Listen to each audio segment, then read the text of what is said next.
Hello all of you. Welcome to the new video of EduTube channel. So in this video we will learn chapter number 6 of science. Its name is life processes, as you can see on your screen right now.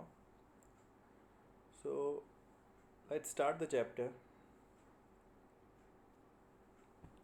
So the first topic is what is criteria to decide whether something is alive. आप कैसे कह सकते हो कि देख के आप कैसे कह सकते हो कि कोई चीज़ ज़िंदा है.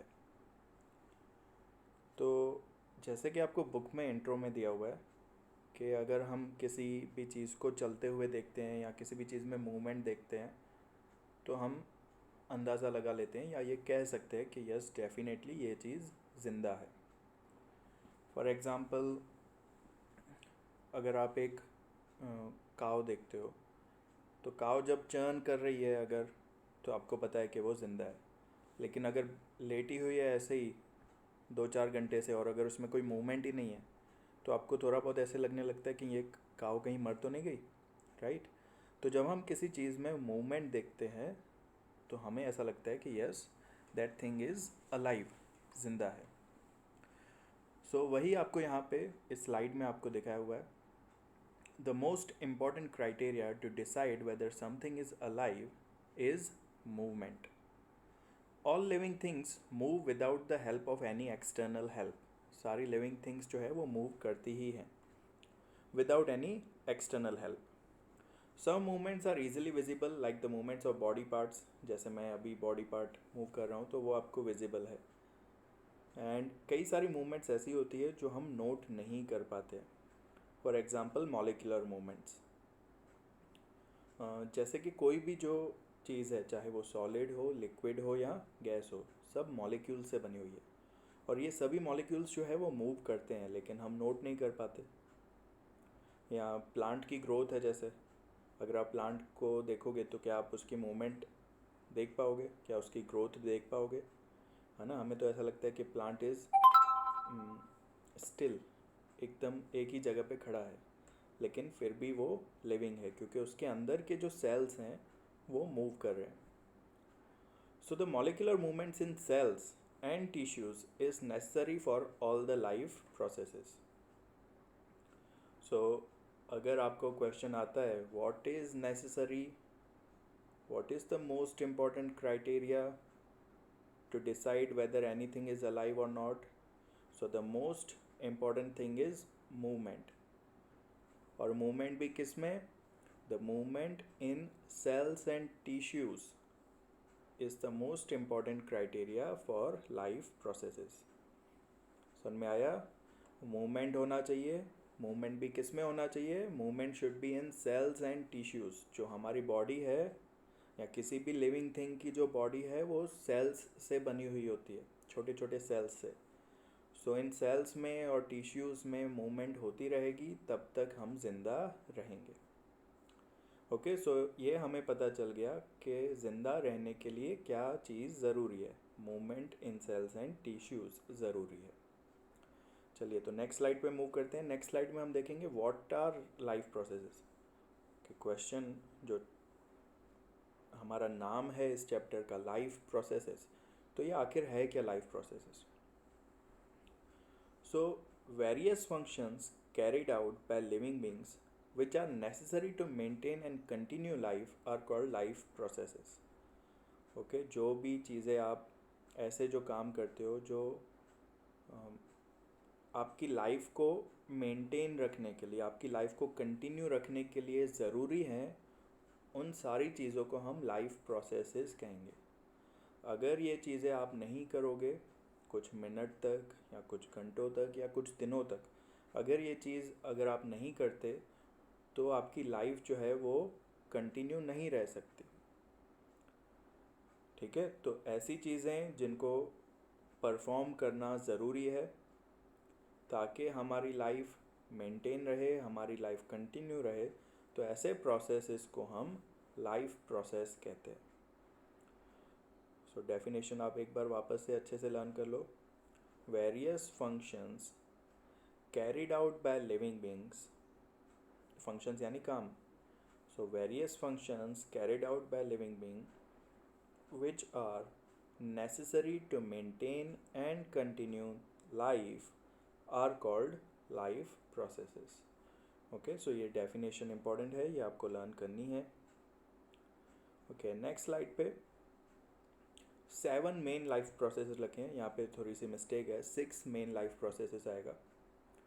First one is nutrition, second respiration, third transportation, fourth excretion, fifth movement and sixth reproduction. Okay, तो ये 6 चीज़ें हैं जो हमारे लाइफ प्रोसेसेस हैं. इनके बिना कोई भी लिविंग बीइंग जो है वो ज़िंदा नहीं रह सकता. अब ये इन सभी 6 लाइफ प्रोसेसेस को हम पूरे चैप्टर में एक एक करके डिटेल में समझेंगे, one by one. So first कौन सा है? Nutrition. So the process of taking in food and utilizing it is called nutrition. ये जो प्रोसेस है कि हम खाना खाएं और उसको यूटिलाइज करें, तो उसको कहा जाता है nutrition. The term nutrition comes from the word nutrient. Nutrient मतलब एक ऐसी चीज़ जो आपकी बॉडी को शक्ति देती है, एनर्जी देती है, ताकि आप काम कर सको, आप ऑक्सीजन ले सको, आप कार्बन डाइऑक्साइड रिलीज़ कर सको, चाहे छोटा से छोटा काम. यानी कि जो सांस लेना है वो भी हमारे बॉडी के लिए काम है. रेस्पिरेशन भी हमारे लिए काम है. तो रेस्पिरेशन करने के लिए भी एनर्जी चाहिए. वो आपको कहाँ से मिलेगी? न्यूट्रिएंट्स में से मिलेगी. जो बॉडी में आपके न्यूट्रिएंट्स गए वो डाइजेस्ट होंगे. डाइजेस्ट होने के बाद उसमें से आपको एनर्जी मिलेगी. आपको छोटे से छोटे काम करने के लिए भी एनर्जी चाहिए. अगर मैं सिर्फ ये अपने हैंड की फिंगर्स को अगर मूव करना चाहता हूँ तो उसके लिए भी एनर्जी चाहिए. जब आप बीमार पड़ते हो, आप खाना नहीं खाते अच्छे से, तो आपने फील किया होगा कि बॉडी को थोड़ा सा मूव करने में भी आलस आता है ना. ऐसा लगता है कि नहीं यार, इतनी भी एनर्जी नहीं है कि मैं बॉडी को मूव कर सकूं, हाथ को मूव कर सकूं, पैर को मूव कर सकूं, क्योंकि आपके बॉडी में न्यूट्रिएंट्स ही नहीं गए. न्यूट्रिएंट्स आपकी बॉडी में जाएंगे, आपकी बॉडी उसे डाइजेस्ट करेगी, तो उसमें से एनर्जी बना पाएगी. ठीक है. So nutrient is an organic or inorganic substance required for maintenance of life and survival of living organism. The food taken in by an organism contains a large number of nutrients like carbohydrates, fat, proteins, vitamins, minerals. Okay, जो आप खाना खाते हो उसमें बहुत सारे nutrients होते हैं. कार्बोहाइड्रेट्स होते हैं, फैट्स होते हैं, विटामिन्स होते हैं, लिपिड्स होते हैं, न्यूक्लिक एसिड्स होते हैं, मिनरल्स होते हैं. सो ये सब न्यूट्रिएंट्स आपकी बॉडी में आपके जाएंगे तो आपका बॉडी उसे यूटिलाइज करेगा. एंड ये जो प्रोसेस होता है, this is known as nutrition. The process of taking food and utilizing it is called nutrition. Okay, चलिए तो नेक्स्ट स्लाइड पे मूव करते हैं. Modes of nutrition. तो इसमें आप देखोगे कि 2 मोड्स हैं न्यूट्रिशन के, जिन पे बुलेट दिया हुआ है. एक है ऑटोट्रॉफिक, दूसरा है हीट्रोट्रॉफिक. ऑटोट्रॉफिक में 2 पार्ट्स आ जाते हैं, photosynthesis and chemosynthesis. Photosynthesis and chemosynthesis. Heterotrophic में भी 3 पार्ट्स आ जाते हैं, पैरासिटिक, होलोजोइक, सैप्रोफाइटिक. तो अभी देखो हम पहले वाले लाइफ प्रोसेस पे ही हैं, न्यूट्रिशन. पहले हमने उसकी डेफिनेशन समझी. अब हम मोड्स ऑफ न्यूट्रिशन देख रहे हैं कि किस तरीके के, कौन से टाइप्स के न्यूट्रिशन होते हैं. एक होता है ऑटोट्रॉफिक, दूसरा होता है हीट्रोट्रॉफिक. ऑटोट्रॉफिक में भी 2 पार्ट्स आ जाते हैं, फोटोसिंथेसिस, कीमोसिंथेसिस. हीट्रोट्रॉफिक में 3 पार्ट्स हैं, पैरासिटिक, होलोजोइक, सैप्रोफाइटिक. ओके, तो अब हम ऑटोट्रॉफिक देखते हैं. Autotrophic mode of nutrition. So auto means self and ट्रॉफ means nutrition. तो इन दोनों वर्ड्स की मीनिंग क्या हुई? Self nutrition. तो ऐसी चीज़ें जो अपना न्यूट्रिशन खुद कर सकती है, अपने आप कर सकती है, बिना किसी के हेल्प के. तो उसको हम बोलते हैं ऑटोट्रॉफिक न्यूट्रिशन। हिंदी में और इजीली समझाऊँ तो जो चीज़ अपना खाना खुद बना सकती है उसे कहते हैं ऑटोट्रॉफिक न्यूट्रिशन या ऑटोट्रॉफिक ऑर्गेनिज्म। तो आप कहोगे कि सर हमारी मम्मी ऑटोट्रॉफिक है। सो आपके मम्मी ऑटोट्रॉफिक नहीं है। तो बोलोगे सर ऑटोट्रॉफिक क्यों नहीं है, हमारी मम्मी तो खाना खुद ही बनाती है। सो आप खाना खुद बनाते हैं, लेकिन वो खाना कहाँ से आता है? बाज़ार से आता है ना। सो आप खाना बनाते हैं, उसमें से वो खाना खा के आपको एनर्जी मिलती है, लेकिन वो खाना प्रोड्यूस प्लांट्स है ना, वो खाना क्या है, प्लांट्स हैं। वो प्लांट्स प्रोड्यूस कहाँ हुए हैं? खेतों में प्रोड्यूस हुए हैं। उन प्लांट्स के अंदर एनर्जी कहाँ से आई है? सन से उनको एनर्जी आई है। तो मम्मी खाना बनाते हैं, लेकिन वो ऑटोट्रॉफिक नहीं है, क्योंकि हमारे मम्मी भी डिपेंडेंट हैं सब्जियों पे, फलों पे, है ना। सो जो चीज़ किसी पे डिपेंडेंट ना होकर अपना खाना खुद बना सके तो उसको बोलते हैं autotrophic nutrition. So, autotrophic nutrition is that mode of nutrition in which an organism makes its own food from simple organic materials like carbon dioxide and water present in the surroundings with the help of sunlight. ठीक है, carbon dioxide, water और sunlight का use करके खाना खुद बना सकता है। सो ऐसे ऑर्गेनिजम्स को हम ऑटोट्रॉफ्स कहते हैं। ओके। Nutrition in plants. तो अब आप कहोगे कि सर इस दुनिया में तो सारी चीज़ें डिपेंडेंट ही हैं, कोई अपना खाना वैसे बनाएगा बिना किसी पे डिपेंडेंट रह के। सो पूरी दुनिया में सिर्फ एक ही चीज़ ऐसी है जो ऑटोट्रॉफ है, वो है प्लांट्स। कुछ बैक्टीरिया भी होते हैं ऑटोट्रॉफ्स, लेकिन मोस्टली प्लांट किंगडम जो है वो ऑटोट्रॉफ है, क्योंकि वो एटमॉस्फेयर में से कार्बन डाइऑक्साइड लेते हैं, ज़मीन में से वो पानी ले लेते हैं और सनलाइट उनको मिलती है। तो इन तीनों चीज़ों का यूज़ करके वो अपने अंदर एनर्जी बनाते हैं, अपना खाना बनाते हैं। Okay, so green plants are autotrophs and they synthesize their own food by the process of photosynthesis. Photosynthesis का यूज़ करके वो अपना खाना खुद बना सकते हैं। Photo means light and synthesis means build. Thus photosynthesis means build up by light। ठीक है, photo means light and synthesis मतलब कुछ बनाना, to make something. So photosynthesis मतलब to make something by using light. आप कुछ बना रहे हो लाइट का यूज़ करके। सो the process by which green plants make their own food from carbon dioxide and water by using sunlight in the presence of chlorophyll is called photosynthesis। इसका भी मैं एक बहुत अच्छा एग्जांपल आपको समझाता हूँ। देखो, कार्बन डाइऑक्साइड तो हमारे पास भी है, हर हम ही तो अपने शरीर में बना के छोड़ते हैं ना, मतलब हमारे शरीर में कार्बन डाइऑक्साइड बनती है। वाटर भी हम पीते हैं आराम से, सनलाइट हमें भी मिलती है। तो हमारे बॉडी में अपने आप एनर्जी क्यों नहीं बन जाती? जो कार्बन डाइऑक्साइड अंदर बन रहा है वही यूज़ हो जाए, हम छोड़े नहीं बल्कि अंदर ही यूज़ करके एनर्जी बना लें, तो कितना इजी हो जाए सब कुछ, किसी को खाना ही नहीं पड़ेगा कुछ भी, अपने आप एनर्जी बन जाएगी अंदर। सो ये क्यों नहीं कर पाते हम? क्योंकि हमारी बॉडी में क्लोरोफिल नहीं है। क्लोरोफिल सिर्फ प्लांट्स में ही होता है। प्लांट्स में जो लीफ होती हैं वो ग्रीन कलर होती है ना। क्यों ग्रीन होती है? क्योंकि उनके अंदर क्लोरोफिल होता है। वो क्लोरोफिल सनलाइट एब्जॉर्ब कर सकता है, हमारा शरीर सनलाइट एब्जॉर्ब नहीं कर सकता। अगर कर सकता तो हम वो कोई मिल गया के जादू की तरह होते। देखिए कोई मिल गया कि जादू, जैसे उसमें नहीं वो स्किन पे उसके धूप पड़ती है तो धूप धूप करके उसमें एनर्जी आ जाती है और अब उसका जादू शुरू हो जाता है। सो हम भी शायद वैसे होते अगर हमारी बॉडी में क्लोरोफिल होता तो किसी को कुछ खाने की ज़रूरत नहीं पड़ती, सिर्फ धूप खाने बैठ जाते। सो द पॉइंट इज़ कि हमारी बॉडी में क्लोरोफिल नहीं है, लेकिन प्लांट्स की बॉडी में क्लोरोफिल है, तो वो फोटोसिंथेसिस कर सकते हैं। अब क्या क्या चीज़ों की रिक्वायरमेंट है?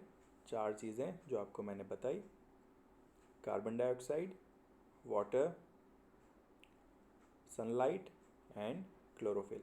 इन चारों के कॉम्बिनेशन से वो फोटोसिंथेसिस कर सकते हैं। जब वो फोटोसिंथेसिस करते हैं तो उनके शरीर में ग्लूकोज बनता है एंड ऑक्सीजन बनता है। ये ऑक्सीजन वो अपनी बॉडी से छोड़ देते हैं। पता है ना आपको? प्लांट्स क्या करते हैं? कार्बन डाइऑक्साइड लेते हैं फोटोसिंथेसिस करने के लिए, बदले में ऑक्सीजन छोड़ते हैं। सो जब ये फोटोसिंथेसिस प्रोसेस कंप्लीट होता है तो ऑक्सीजन भी रिलीज होती है। यही ऑक्सीजन हम लेते हैं, फिर इनहेल करते हैं। ओके, सो नेक्स्ट स्लाइड पे मूव करते हैं। फोटोसिंथेसिस, इसमें आपको इक्वेशन दी है, देखो इसमें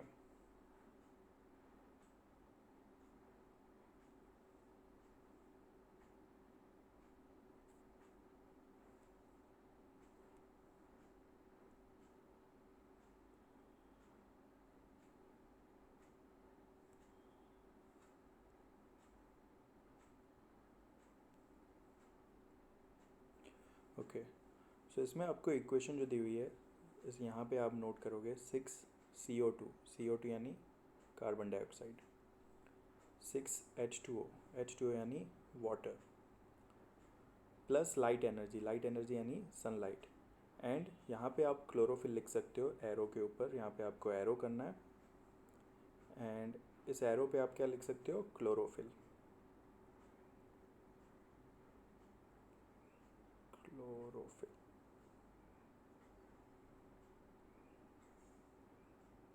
ठीक है। यहाँ पे काफ़ी हैंड राइटिंग बड़ी आ रही है, लेकिन आपको छोटी हैंड राइटिंग करके लिखना है, इस एरो के ऊपर आ जाना चाहिए। सो यहाँ पे क्या बन रहा है? तो आप देखोगे कि जो चीज़ बन रही है वो है C6H12O6,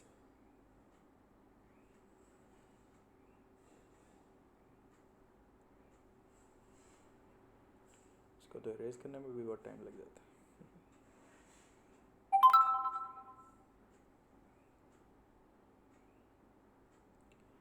चलो,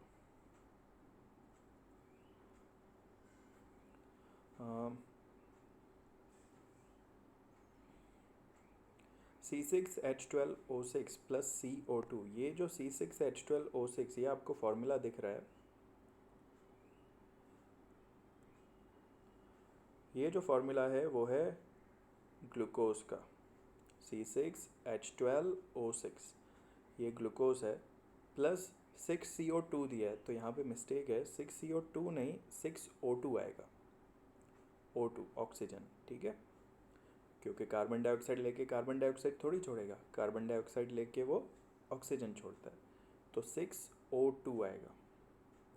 ओके, 6O2 ऐसा लिखना है आपको।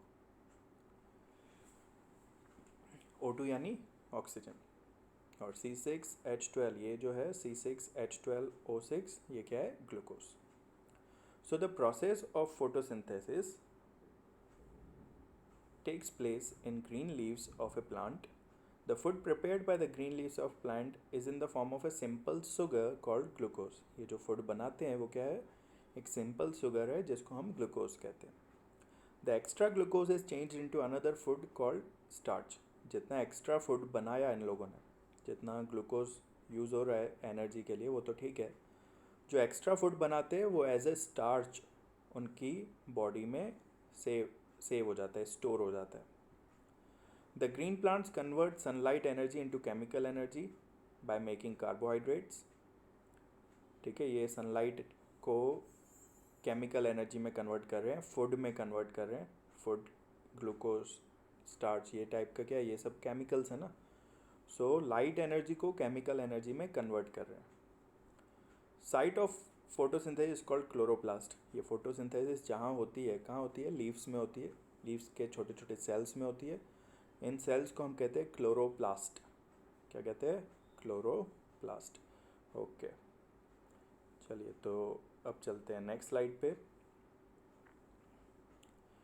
देखो यहाँ पे एक फ़ोटो मैंने रखा है जिसमें आपको दिखा रहे हैं कि प्लांट कौन सी चीज़ें कहाँ से लेता है। तो देखो सबसे पहले कार्बन डाइऑक्साइड, ये इसको लीव्स में से जाता है। देन सनलाइट से इसको एनर्जी मिलती है। क्लोरोफिल उसके पास पहले से ही है। वाटर वो नीचे रूट्स में से लेता है। और उसके बदले में क्या चीज़ें छोड़ता है, तो देखो ऑक्सीजन वो रिलीज़ कर रहा है, जो रिलीज़ कर रहा है उसको हम ब्लू पेन ले लेते हैं। तो देखो ऑक्सीजन रिलीज़ कर रहा है and glucose is formed, glucose उसकी बॉडी में बन गया है। तो जो रेड कलर से मैंने मार्क किया है, रेड कलर से जो मैंने मार्क किया था वो सब उसने इनटेक किए हैं। और जो ब्लू कलर से मार्क किया था, जैसे ये oxygen is released and glucose is formed, ये दो चीज़ें जो है वो उसने बनाई हैं पूरा प्रोसेस कंप्लीट करने के बाद। कौन सा प्रोसेस है ये? Photosynthesis. Okay, so steps of photosynthesis. तो आप इसमें फर्स्ट स्टेप देखो, absorption of sunlight energy by chlorophyll, sunlight को एब्जॉर्ब करता है। Conversion of light energy into chemical energy. Splitting of water molecules into hydrogen and oxygen, ये hydrogen oxygen को split कर देता है। और कार्बन डाइऑक्साइड में से कार्बोहाइड्रेट्स बना देता है। कार्बोहाइड्रेट्स कौन से वाले? Glucose, starch etcetera. Okay, so ये 4 स्टेप्स हैं। It is a very important question, you have to learn these 4 steps. Okay, first step is absorption of sunlight by chlorophyll. Second, conversion of this light energy into chemical energy. Third step, water को split करना है। Water में दो चीज़ें होती है, क्या है वाटर का फॉर्मूला, क्या होता है? H2O। ओके, फॉर्मूला क्या होता है वाटर का? H2O। तो इसमें दो चीज़ें हैं ना, हाइड्रोजन एंड ऑक्सीजन।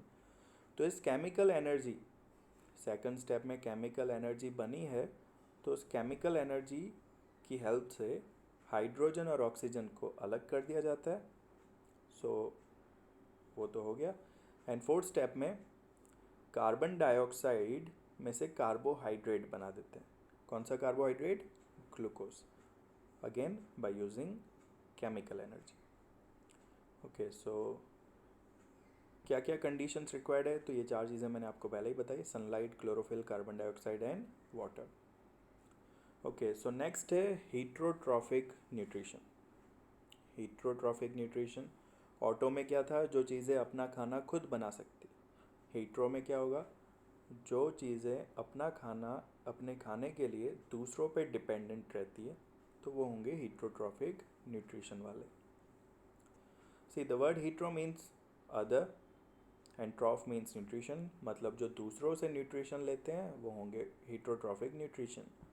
और जो ऑर्गेनिजम्स अपना खाना खुद नहीं बना सकते by using carbon dioxide, water and etcetera, and they depend on other organisms, they depend on other organisms for their food, are called heterotrophs. ए भाई, ये बहुत मिस्टेक की है इसने, इसमें मिस्टेक इसकी निकालते हैं। ऑटोट्रॉफ्स की जगह पे क्या आएगा? हीट्रोट्रॉफ्स। स्पेलिंग हीट्रोट्रॉफ्स की हो जाएगी, ऑटोट्रॉफ्स की जगह हीट्रोट्रॉफ्स।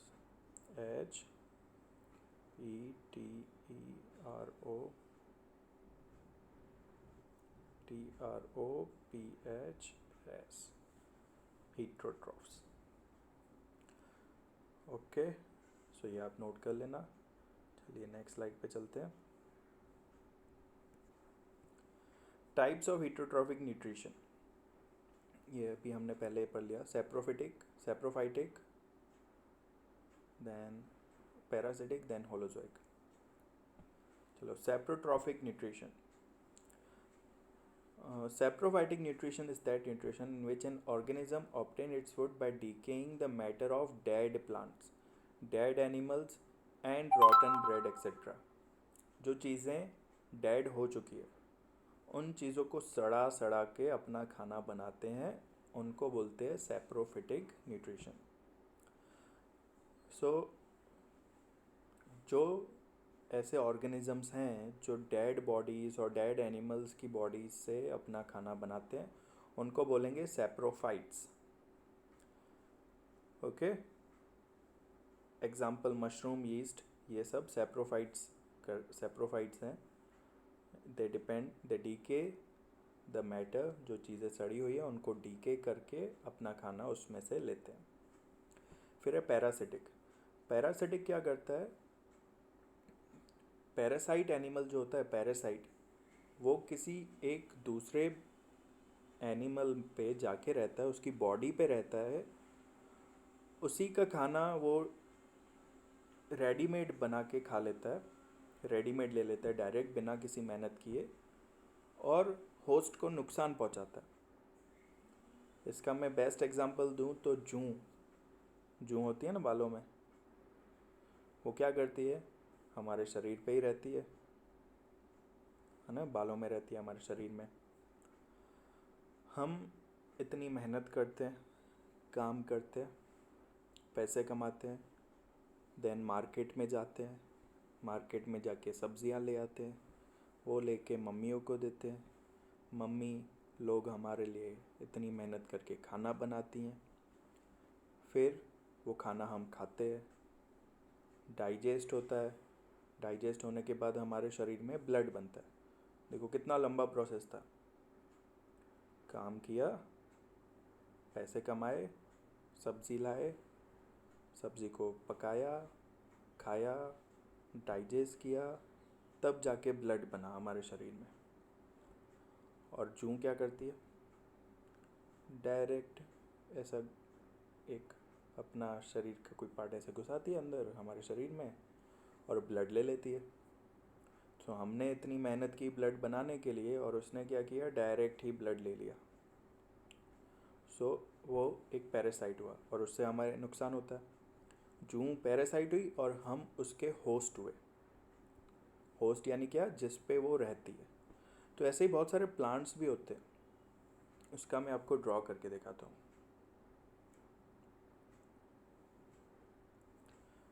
सपोज़ एक प्लांट है जो बहुत अच्छे से ग्रो कर रहा है, उसकी बहुत अच्छे से रूट्स जम गई है। फिर उसके पास में एक पैरासाइट प्लांट ग्रो करता है जो हम ब्लू कलर से बनाते हैं। ठीक है, एक छोटा सा पैरासाइट प्लांट ग्रो किया। अब वो क्या करेगा? अपनी रूट्स, पहले तो उसकी रूट ग्रो होंगी, फिर जब उसकी ब्रांच निकलेगी, ये ब्रांच जो है वो अब ब्रांच डायरेक्ट दूसरे प्लांट में घुसा देगा। ठीक है, ये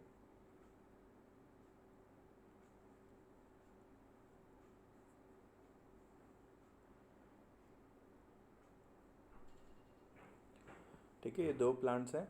अब ये जो पैरासाइट प्लांट है ब्लू कलर का, वो क्या करता है? जैसे ही उसकी ब्रांच ग्रो होगी, वो दूसरे जो उसके पास वाला प्लांट है उसके शरीर में घुसा देगा, उसके अंदर घुसा देगा। फिर उसके अंदर जाएगी तो ये रेड वाला जो प्लांट है, ये होस्ट है, ये अपना पूरा खाना बनाएगा, मेहनत करेगा, ग्लूकोज बनाएगा। ग्लूकोज बनाएगा, लेकिन ग्लूकोज डायरेक्ट सक कौन कर लेगा? ये हम ब्लैक से देखते हैं ग्लूकोज को। सपोज ग्लूकोज बना तो ये डायरेक्ट ये अपने तरफ सक कर लेगा, अपनी तरफ खींच लेगा। और फिर क्या करेगा? उसके बाद ये अपनी जो रूट्स हैं वो रूट्स भी हटा देता है और पूरा का पूरा डिपेंडेंट हो जाता है होस्ट पे। तो पहले थोड़ा ग्रो करेगा, लेकिन बाद में अपने आप उस पे डिपेंडेंट हो जाएगा। तो ये ब्लू वाला कौन हुआ? पैरासाइट। ब्लू वाला पैरासाइट था एंड रेड वाला होस्ट था। ओके, ऐसे एग्जाम्पल क्या है पैरासिटिक न्यूट्रिशन के? कैस्केटा एंड प्लाज्मोडियम।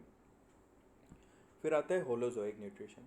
होलोजोइक न्यूट्रिशन यानी कि आप किसी चीज़ का कुछ पार्ट या तो पूरा का पूरा उसे निगल जाओ, उसे खा जाओ और उसे डाइजेस्ट करो, तो वो होता है holozoic nutrition.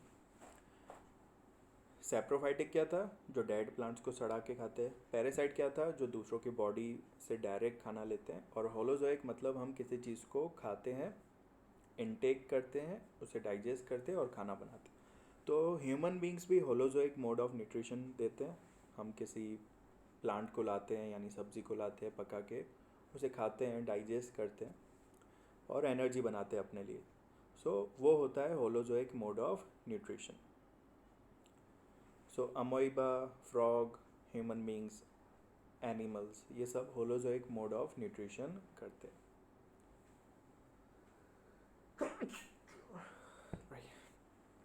So holozoic nutrition in which organism takes the complex organic food.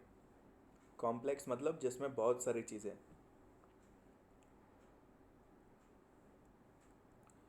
Complex organic food, तो इसमें बहुत सारी चीज़ें हैं। जैसे जब आप खाना खाते हो, कोई सब्ज़ी है, कोई दाल है, तो उसमें बहुत सारी चीज़ें होती हैं। कार्बोहाइड्रेट्स, प्रोटीन्स, फैट्स, विटामिन्स, है ना, इतनी सारी चीज़ें होती हैं। अब हमारे बॉडी के अंदर जाने के बाद वो उस बॉडी के अंदर बोलते हैं ना, उसको अंदर जा रहा है, मतलब उसको इंग्लिश में बोलते हैं इंजेशन। क्या बोलते हैं? इंजेशन। इंजेस्ट करना मतलब बॉडी के अंदर डाला, इनटेक। फिर इंजेस्टेड फूड डाइजेस्ट होता है। Ingested food is digested. Digest होने के बाद वो एब्जॉर्ब होता है हमारे बॉडी में। एब्जॉर्ब होगा तो ब्लड बनेगा, एनर्जी बनेगी। आ गया पूरा समझ में कि ये प्रोसेस कैसा रहता है। तो यही पूरा प्रोसेस जो है वो अमोइबा, फ्रॉग्स, ह्यूमन बींग्स, एनिमल्स, ये सब होलोजोइक मोड ऑफ न्यूट्रिशन में रहते हैं। Nutrition in animals. So animals जो है वो अपना खाना खाने के लिए प्लांट्स और दूसरे एनिमल्स पे डिपेंडेंट रहते हैं। ऐसे एनिमल्स जो सिर्फ प्लांट्स को खाते हैं वो होते हैं हर्बीवोर्स। ऐसे एनिमल्स जो दूसरे एनिमल्स को खाते हैं वो होते हैं कार्निवोर्स। और ऐसे एनिमल्स जो प्लांट्स भी खाते हैं और दूसरे एनिमल्स को भी खाते हैं वो होते हैं omnivores. For example human beings are omnivores. हम प्लांट्स को खाते हैं यानी सब्जी फ्रूट्स भी खाते हैं। And we also eat animals, है ना। अगर हम नॉन वेजिटेरियन हैं तो हम नॉन वेज भी खाते हैं जो दूसरे एनिमल्स को खाना हुआ। सो वो होते हैं ऑमनीवर्स, तो दोनों को खाते हैं।